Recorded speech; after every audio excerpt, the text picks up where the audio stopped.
of the executive in the government of Kenya. President William Ruto stroking his master pen, making a couple of changes at the level of cabinet secretaries, at the level of principal secretaries, as well as ambassadors in the government of Kenya.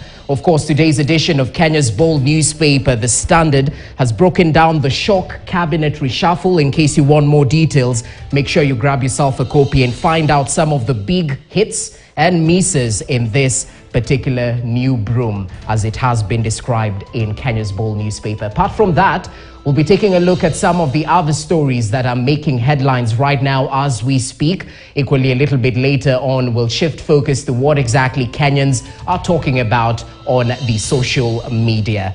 Away from that, let's take a look at one of the top developing stories at this hour, and we'll just be crossing over in a few, all to do with the International Center for Representative Health Kenya, which is this morning releasing a survey report on gender-based violence and gender norms in the country. Let's just cross over and listen in to that live event.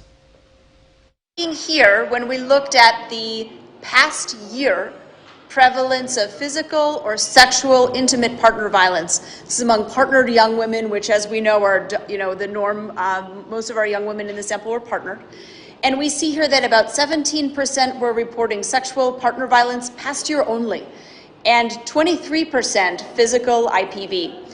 These are, there's a little bit of overlap, as you imagine, so we've got about 28% of young women experiencing partner violence in the past year alone. So this is very high, even when we think about our national data and our global data on this topic. So, and this is why we're all gathered here today, to improve our programming and our policies and strengthen our systems to prevent and respond to IPV and other forms of GBV. What was the overlap? It's always important to understand, are we seeing physical violence? Are we seeing sexual violence?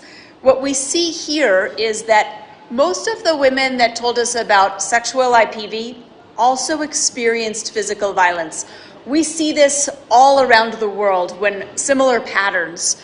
And this means if we are encountering, as programmers and our medical clinics, if we're encountering people that have experienced sexual partner violence, they likely also have physical violence going on in the home as well, or with their partners. So really important to be thinking about this. And then how does this compare? What is the totality of the forms of GBV that are affecting young women? We heard earlier about how important it is to look at sexual harassment, as well as non-partner sexual violence and intimate partner violence.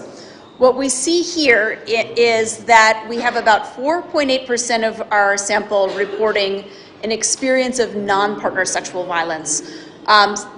Perhaps some underreporting here, but this was the lowest form that was reported, even with all of our ethical protections, our best practices and survey measurement, and the training that is provided, the extensive training that is provided to our team on how to do this work well.